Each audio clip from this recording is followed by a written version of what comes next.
lovelies, welcome to a new episode of AnimeTalk, a series in which I give my first impressions of a series, whether it be old, new, good, bad, all that good stuff. And today I'll be doing yet another episode of the Anime Talk, which I talk about two animes that I'm specifically watching at the moment. And if you're curious to where you can watch these two specific animes, you can watch them on Crunchyroll. That's usually where I mostly watch all my animes that are streaming currently now. So let's get into the very first one on today's agenda.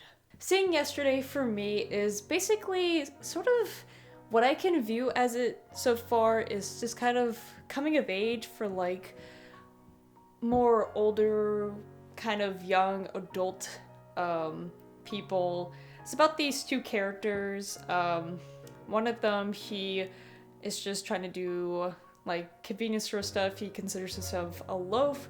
He considers himself as someone who's not really merged into society as he wish he could be. He has like no interest or anything, so he just does stuff like work at a convenience store as his part-time gig as of right now. He's kind of like in this kind of slope where nothing has changed and where he bumps into his college crush, which she comes back in the town as she is a high schooler teacher, and they sort of reunite, and it's just all about just trying to collect yourself, try to find anew, and just to rekindle things and learn things about one another, and finding things in other new types of people that you meet. So based on the first two episodes I've gotten from this anime, that's the kind of impression that I get from it. It's a story about people just growing and learning to better themselves and also just learn to better themselves. And I feel like that's where the story's going to be continuing thus far with its theming and stuff, as going more closer to people, growing more farther away from people as time goes by, as things aren't as they used to be, or things that, you know, never could have been. Something that I really like to point out about the anime I was watching is that it has this very kind of comforting vibe to it, not because of the way that it's outlined, the way that it's colored, which it does help with the tone of the anime, but something about it just gives off a very comforting, a very reassuring vibe to those people who really don't know what to do with their lives at the moment, especially if they're early to mid-adult, especially people who come out of college and not sure what to do immediately after the fact. So I bet it could be very hard-hitting for people who are in that sort of situation at the moment of not knowing where to go, what to do, but wanting to find the inspiration to kind of move forward in their life, trying to meet new people or, you know, find new hobbies and stuff. That's stuff that isn't really tackled as far as I watch into the anime yet, but that's kind of where I'm getting from while watching these episodes, is that it's to move forth, you know, trying to you know, push anew to oneself and try to change some things that seem minor but can be seen as very major to some people. It's depending on the situation. Like I said, the anime is very relaxed looking. It has really nice outlines of the characters, and it's, I don't know, like I said, it gives off this very reassuring vibe of an anime. I feel like anyone who is watching this anime can have this sort of reassuring feeling, you know, that certain things may feel like they're lasting forever, but one little thing, one little effort can make a huge change.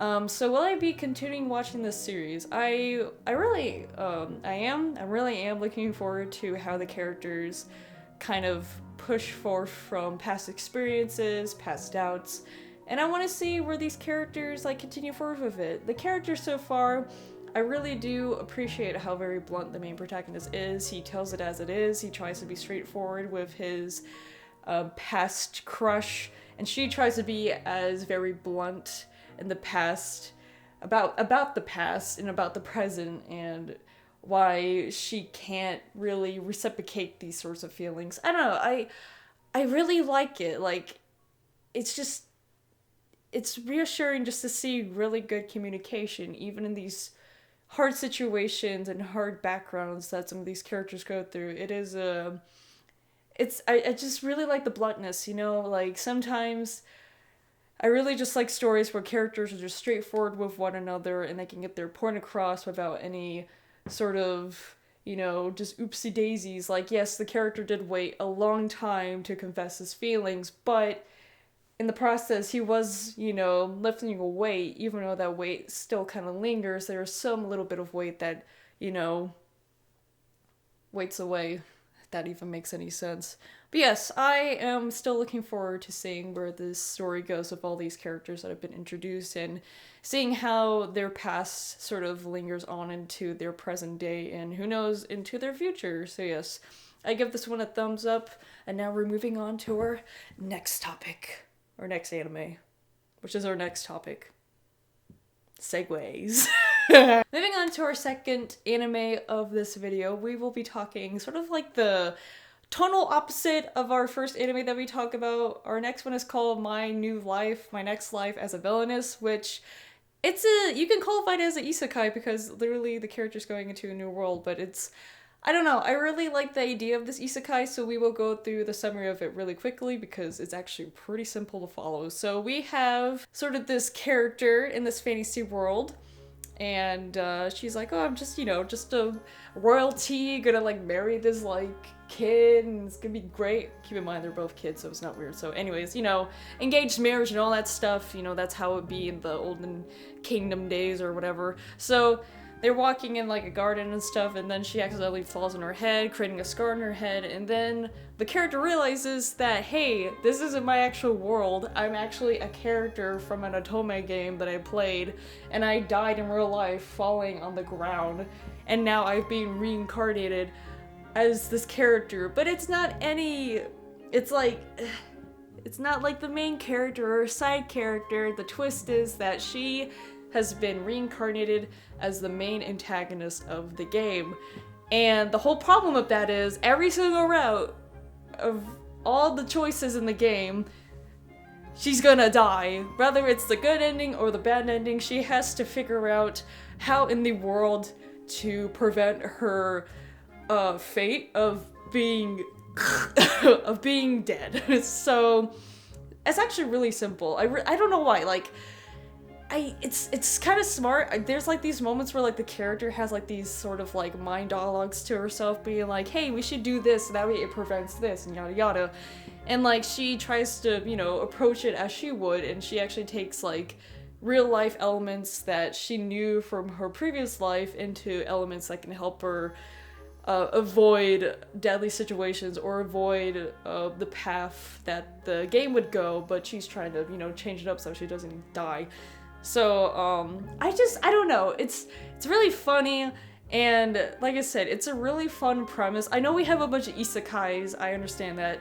Heck, I think this is actually one of the first isekais I actually really sat down and watched, because I've actually heard that this one's actually quite entertaining and the premise is actually really funny, so I'm enjoying it so far. I really do like stories that have like a twist in them, and I think My Next Life as a Villainess really is doing that pretty well, even just by the first episode. You can see how she does these subtle changes that can make the biggest changes to certain choices in the Otome game. Like, I don't know, I think it's really cool, like, it's sweet. Like, one of the characters that she's trying to change up is a character in his route that he was abandoned and alone, and she's like, hey, I'm not gonna do that to you. I'm gonna give you the most attention that I can, so that way you could be, you know, non-prevented in this lonely life, and then you would end up the heroine and I would die. So yeah, so half of it is like saving the guys, but also preventing her to die. So it's kind of like a win-win for her and the dudes in the game. At this point, it's episode 1, so we don't get to see all of the main male choices, but just seeing it just by the title sequence, of course you have like the smooth boy, you have the not the yandere, I don't think so. Maybe that blonde kid might be yandere. He's supposed to be a sadist from what I've heard. There's the tsundere, and then you have the last boy, which I don't know, he's like the smooth boy 2.0, I don't know. But yeah, Like, it's a simple premise anime, but it's a really kind of, I don't know, it's a really fun isekai. It's really, really fun. I will probably continue watching this one just to see how she just changed his fate for, like, everyone else, probably including the heroine, and just to see how her and the heroine would interact, because, you know, you have the protagonist and you have her who's the antagonist. I'm like, how's that gonna work, you know? So yeah, those are my two kind of quick little first impressions of those two anime. They're ones that I really am enjoying a lot, and will be continuing to see how it all turns out in the end of them. And tell me if you love these two animes, or maybe one of them you're not a particular fan of and one of them is, and you know, etc, etc. So yeah, just leave in the comments what you think about these two shows, or maybe this sort of, you know, quick first impression might make you interested in watching these shows. I don't know, I think it's pretty cool. Remember, first impressions, no script required. But yes, thank you so much for watching. Be sure to keep an eye out for the next anime talk. I believe the next one will be Dorohedoro, because finally it's going to be coming out on Netflix, and I really kind of want to watch it in the dub. So please look forward to the next episode of Anime Talk being Dorohedoro. It's been one that I wanted to watch for a good while now, but I just waited for it to come on the Netflix. And by the way, you can watch these two anime on Crunchyroll. Support your local anime streaming services. This is not sponsored. It's just good to help the anime industry in some way. So thank you, my lovelies, for watching. As always, you're doing wonderful and you're doing beautiful, and I hope all of you have a lovely day. A peace.